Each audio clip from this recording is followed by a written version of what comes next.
नमस्कार साथियों, बात करें मार्केट की तो मार्केट के हालात अब बिगड़ते हुए दिखाई दे रहे हैं। उसके पीछे का रीज़न तो आपको पता ही है कि कल बात कर रहे थे हम कि जो बड़ा जोन होता है, जो बड़ा साइकोलॉजी जोन होता है, इतनी आसानी से नहीं करता है, चाहे उसके पीछे की वजह कुछ भी हो। वजह क्या है, ये सभी चीज़ें जानेंगे, लेकिन उससे पहले यदि आप चैनल में नए हो तो चैनल को सब्सक्राइब और वीडियो को लाइक कर लीजिए, क्योंकि ये सभी चीज़ें इकट्ठा करने में बहुत समय लगता है और बहुत मेहनत लगती है। तो साथ हमेशा दीजिए, आने वाले दिनों में ज़बरदस्त वीडियो हम लेके आएंगे। तो सभी चीज़ें जानते हैं।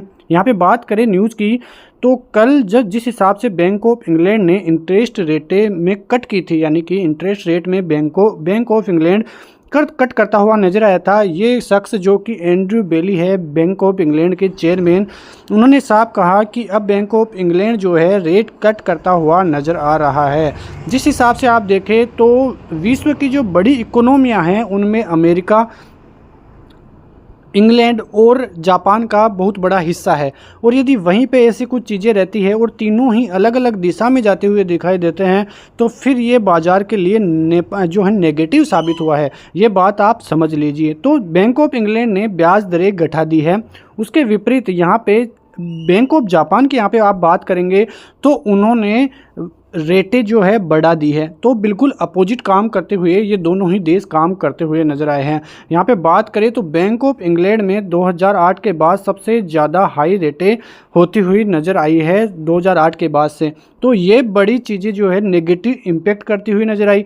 यहाँ पे तीसरी चीज़ देखें तो यहाँ पे इंग्लैंड और जापान के अलावा फेड कुछ अलग ही काम करता हुआ नज़र आ रहा है। उन्होंने कुछ भी नहीं किया है। इस बार भी जो ब्याज दरें हैं वो स्थिर रखी है। तो कुल मिला के तीन चीज़ें हो जाती हैं कि बैंक ऑफ इंग्लैंड जहाँ पे कि ब्याज दरें कम होती हुई दिखाई दी है, बैंक ऑफ जापान जहाँ पे कि ब्याज दरें बढ़ती हुई दिखाई दी है, और अमेरिका जहाँ पे कि ब्याज दरें फ्लैट ही स्थित हैं। यहाँ पे सितंबर में भी मैं आपको बता दूँ, यदि ब्याज दरें कम हो जाए तो बहुत अच्छी बात है, लेकिन यदि ब्याज दरें कम नहीं होती है तो इतना ज़बरदस्त इम्पैक्ट पड़ता हुआ दिखाई देगा कि भारतीय बाज़ारों में भी क्रेज़ की स्थिति आ सकती है। ये चीज़ आप ध्यान रखिए। 16 और 17 सितंबर को जो है बैंक यहाँ पे फेड की मीटिंग होने वाली है, तो उस पर आप नज़र रख सकते हैं। तो सबसे बड़ा मेन रीज़न यही है कि जो ग्लोबली जो एक बेस्ट इकोनॉमियाँ है वहाँ पर अलग अलग संकेत तीनों जगह से ही मिलते हुए नज़र आ रहे हैं। जब तक ये तीनों यहाँ पे कंट्रीज़ एक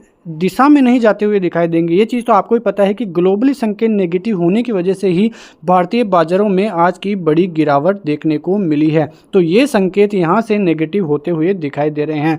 तो bank of England, bank of Japan और बैंक ऑफ अमेरिका, ये तीनों देश गिरावट के पीछे का रीज़न है। और कल अमेरिकी बाज़ारों में भी इन्हीं कारणों से गिरावट देखने को मिली थी। सबसे बड़ा कारण यही था। उसके अलावा जो बेरोजगारी के आंकड़े आए थे और मैन्युफैक्चरिंग के PMI आंकड़े आए थे, वहाँ पर भी ज़बरदस्त नेगेटिविटी कल इन आंकड़ों में देखने को मिली, और इसी रीजन से ज़बरदस्त गिरावट अमेरिकी बाज़ारों में देखने को मिली। और आज सुबह सुबह ही आपको पता लग गया होगा कि भारतीय बाज़ार बड़े गैप डाउन होते हुए दिखाई देंगे, क्योंकि भारतीय बाज़ारों में जो 25,000 का साइकोलॉजी जोन है वो इतनी आसानी से ऊपर कटेगा नहीं। उसके लिए बड़ा पुश चाहिए, बड़ी पॉजिटिव खबरें आती हुई दिखाई देनी चाहिए। सबसे बड़ा ये कारण था। उसके बाद जो दूसरा बड़ा कारण था वो भी ग्लोबल इवेंट। यहाँ पे इजराइल जो कि हाई अलर्ट पे रखा गया है, उसके पीछे का कारण क्या है कि जो दो हमास के जो अधिकारी थे बड़े बड़े, उनको इजराइल की तरफ से मार दिया गया है। और उसके बाद हिजबुल्लाह ने चेतावनी दे दी है इजराइल को कि इसका बदला हम ज़रूर लेंगे। उसके बाद बाइडन जो है, और जो यहाँ पे ईरान और बाइडन के बीच कॉल भी होती हुई दिखाई दी, तो वहाँ से भी क्या कुछ होता हुआ नज़र नहीं आया। और उसके बाद जो है रॉकेट से हमला इजराइल पे होता हुआ दिखाई दे रहा है कल रात से ही, और उसकी वजह से भी बड़ा नेगेटिव इम्पैक्ट ग्लोबली पड़ता हुआ दिखाई, अमेरिकी बाज़ारों में भी इसका इम्पैक्ट पड़ा। उसके बाद गोल्ड के प्राइसेस भी ज़बरदस्त तरीके से ऊपर जाते हुए दिखाई दिए, और ऑयल और गैस में भी ज़बरदस्त उठापटक इस न्यूज़ की वजह से बनी हुई है। तो ये भी एक बड़ा नेगेटिव संकेत है, क्योंकि यहाँ से थोड़ी और नेगेटिव न्यूज़ आती है तो भारतीय बाज़ारों में भी एक बड़े क्रेज़ की स्थिति भी बन सकती है, जहाँ से कि भारतीय बाज़ार 5 से 10% तक भी करेक्शन हो सकता है। क्योंकि हम कल बात कर रहे थे कि भारतीय बाज़ारों को अब गिरावट का एक संकेत चाहिए, उसके बाद अपने आप एक बड़ी गिरावट भारतीय बाज़ारों में आ सकती है। लेकिन इससे उल्टा भारतीय बाजारों में कोई ऐसी नेगेटिव न्यूज़ नहीं है जिसकी वजह से बड़ी गिरावट देखने को मिली। आज के हाल जाने भारतीय बाजारों के, तो निफ्टी 24,700 तक भी एक बार जाता हुआ दिखाई दिया। सेंसेक्स में भी करीब 850 पॉइंट से ज़्यादा की तेज़ी देखने को मिली। निफ्टी ऑटो में ज़बरदस्त गिरावट देखने को मिली, आईटी में ज़बरदस्त गिरावट देखने को मिली। रियलिटी जो है अच्छा खासा ठीक ठाक काम करता हुआ नजर आया, लेकिन यहाँ पे आईटी सेक्टर में एक बड़ी वजह ये भी रही कि इन्फोसिस में जिस प्रकार से आईटी का नोटिस आया था, टैक्स का नोटिस आया था, उसके बाद जो सरकार है बड़ी आईटी, दूसरी बड़ी आईटीओ पर भी ये कदम उठा सकती है और उनको भी नोटिस जो है जल्द आ सकता है। ये एक बड़ी नेगेटिव खबर आईटी सेक्टर के लिए आती हुई दिखाई दी, क्योंकि यहाँ पे कई चीज़ें सामने आ रही हैं जिसकी वजह से टैक्स में जो है उठापटक यानी कि थोड़ी लेन देन में गड़बड़ी जो है बड़ी आईटी कंपनियां करती हुई दिखाई दी, और उसके बाद ये बड़ी चीज़ें आती हुई दिखाई दी। इन्फोसिस ने साफ मना कर दिया कि हमारी तरफ से कोई ऐसी गलतियां नहीं आई, लेकिन फिर भी जो इनकम टैक्स के अधिकारी या बड़ी सरकार के लोग हैं वो ये चाह रहे हैं कि आईटी सेक्टर की जो कंपनियाँ हैं वहाँ पर स्थिति क्लियर हो जाए और ये नेगेटिव खबर जो है वहाँ पर काम करती हुई दिखाई दी। सबसे बड़ी गिरावट देखने को मिली निफ्टी आईटी, निफ्टी ऑटो और निफ्टी 50 में भी बड़ी गिरावट देखने को मिली। करीब लगभग 300 पॉइंट की गिरावट के साथ 24,717 के लेवलों पे निफ्टी की क्लोजिंग हुई। निफ्टी बैंक में कोई बड़ी गिरावट देखने को नहीं मिली, फिन सर्विसेज में नहीं। आईटी सेक्टर में थोड़ी बड़ी गिरावट, करीब 2.5% तक की गिरावट बड़ी देखने को मिली है। मिड कैप में भी करीब 1 से 1.5% तक की गिरावट देखने को मिली है। तो सभी तरीके से आज भारतीय बाजार करेक्ट होते हुए दिखाई दिए हैं। तो ये बड़ी खबरें भारतीय बाजारों के लिए काम करती हुई दिखाई दी। कई नेगेटिव न्यूज़ें थी जिसका फ़ायदा जो है कई जो गिरावट वाले लोग हैं उनको मिलता हुआ दिखाई दिया, क्योंकि बड़ी पोजीशनें जब फेड की मीटिंग थी तब होती हुई नजर आई थी, और उसके बाद हम बात भी कर रहे थे कि लोगों की बड़ी पोजीशनें बन सकती है। लोगों का जो माइंड सेट है बाजार में ऊपर की तरफ हो गया है, लेकिन जिस प्रकार से माइंड सेट हुआ है उनको ट्रेप करना बड़े लोगों के लिए आसान हो गया था, और बड़े जो है लोग ट्रेप करते हुए नजर आए हैं। जब कल यहाँ पे बाजार था तो हम बात कर रहे थे कि बाजार में यदि यहाँ पे ऊपर या नीचे जिस तरफ भी ब्रेकआउट आएगा तो एक बड़ी गिरावट या तेजी देखने को मिल सकती है। बाजार ने ऐसा ही किया और आज भी एक बड़ी और रेड कैंडल जो है बनाता हुआ बाजार नजर आया। छोटे टाइम फ्रेम पे आपको सब कुछ नजर आ जाएगा कि ये जो करो या मरो की लाइन थी इसके नीचे यदि बाजार जाएगा तो एक बड़ी फॉल देखने को मिली थी, और वैसा ही हुआ।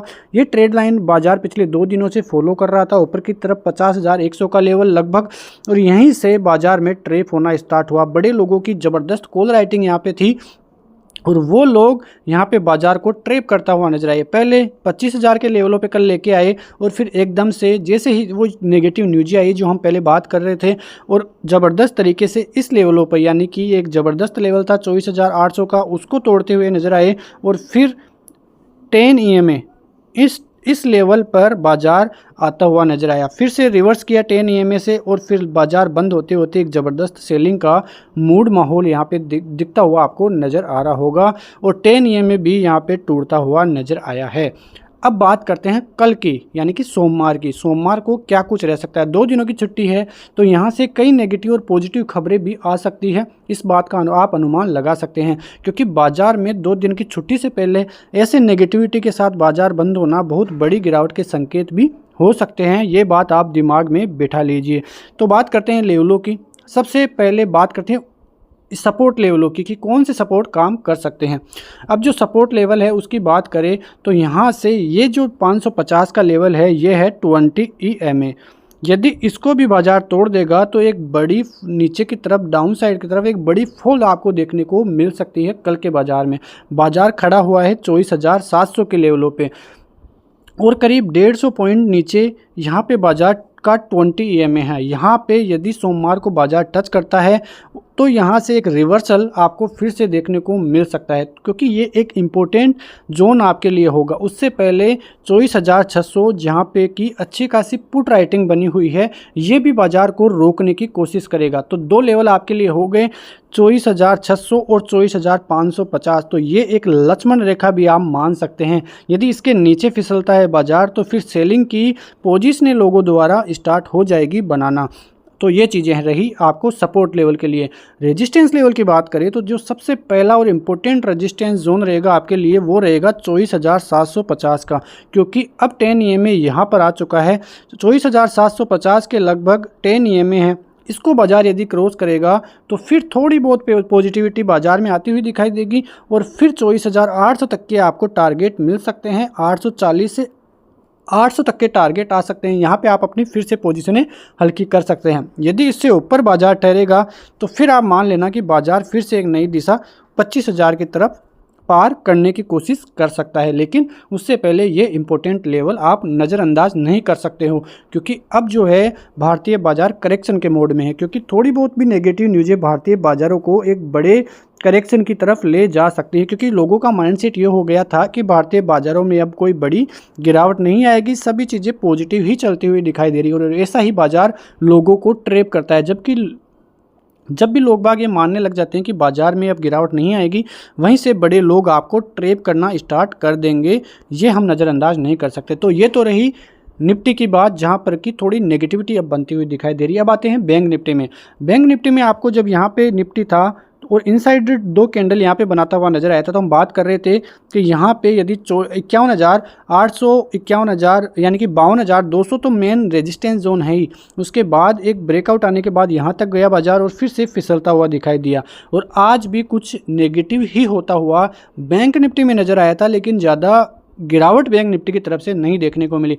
आपको सब कुछ नज़र आएगा छोटे टाइम फ्रेम में। यदि आप यहाँ पे देखेंगे तो बाजार ने सबसे पहले ये वाला 50,500 का सपोर्ट बनता हुआ नजर आया, एक तेज़ी नज़र आई और यही लेवल करीब 52,200 का लेवल है ये।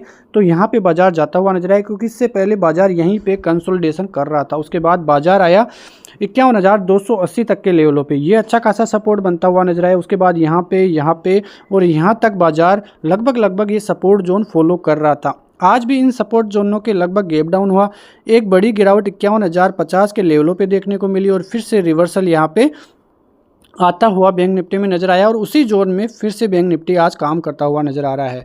बात करते हैं सोमवार की। सोमवार की बात करें तो ये जो लेवल आपको दिखाई दे रहा है 51,050 का, ये इसलिए इम्पोर्टेंट है क्योंकि निफ्टी में 10 EMA और 20 EMA से निफ्टी पहले ही नीचे है। तो एक नेगेटिविटी मोड में पहले से ही बैंक निफ्टी चलता हुआ दिखाई दे रहा है।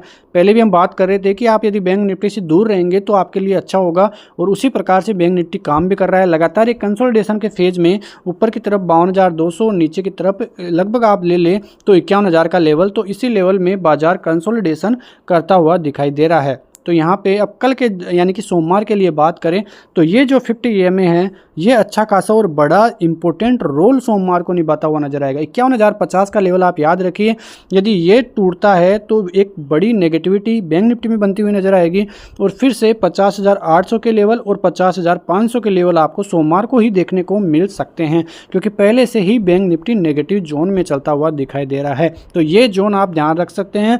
पहला लेवल होगा 51,050 के लगभग और दूसरा 50,800 और 50,500, फिर इस लेवल के फिसलने के बाद आपको नज़र आने वाले हैं। उसके बाद ले लीजिए रेजिस्टेंस जोन कि बाजार में कब तेजी मान सकते हैं। बाजार जब भी 51,600 से ऊपर निकले, यानी कि यह है 20 EMA और यह है 10 EMA, जब तक इससे ऊपर बाजार नहीं ठहरेगा तब तक आप मान लेना कि बाजार में बड़ी तेज़ी आने वाली नहीं है। बैंक निफ्टी में कोई बड़ी तेज़ी नहीं है। फिलहाल बैंक निफ्टी नेगेटिव मोड में ही है, तो आपको ये लेवल्स नीचे वाले देखने को मिल सकते हैं और यह बाजार थोड़ी बहुत कंसोलिडेशन की स्थिति में भी बैंक निफ्टी रह सकता है। तो ये सभी चीज़ें मैं आपको आज बताता हुआ नजर आया हूँ। काफ़ी इंपॉर्टेंट डेटा ये है, इसको हमारे द्वारा जो लेने में करीब 1 से 1.5 घंटा लगा है। तो इस मेहनत का आप थोड़ा बहुत तो दे ही सकते हैं कि आप चैनल को लाइक कीजिए, सब्सक्राइब कीजिए वीडियो को, और ये सभी चीज़ें हम आपको आगे भी बताते हुए नज़र आएंगे। और रात को 8 बजे भी हमारा वीडियो नेक्स्ट टाइम पे आने वाला है, क्योंकि सभी चीज़ें हम आपके साथ मिलकर करना चाहते हैं। कोई भी राय हो तो आप कमेंट बॉक्स में बता सकते हैं। मिलते हैं नेक्स्ट वीडियो में, तब तक के लिए नमस्कार, जय हिंद, जय भारत, वंदे मातरम।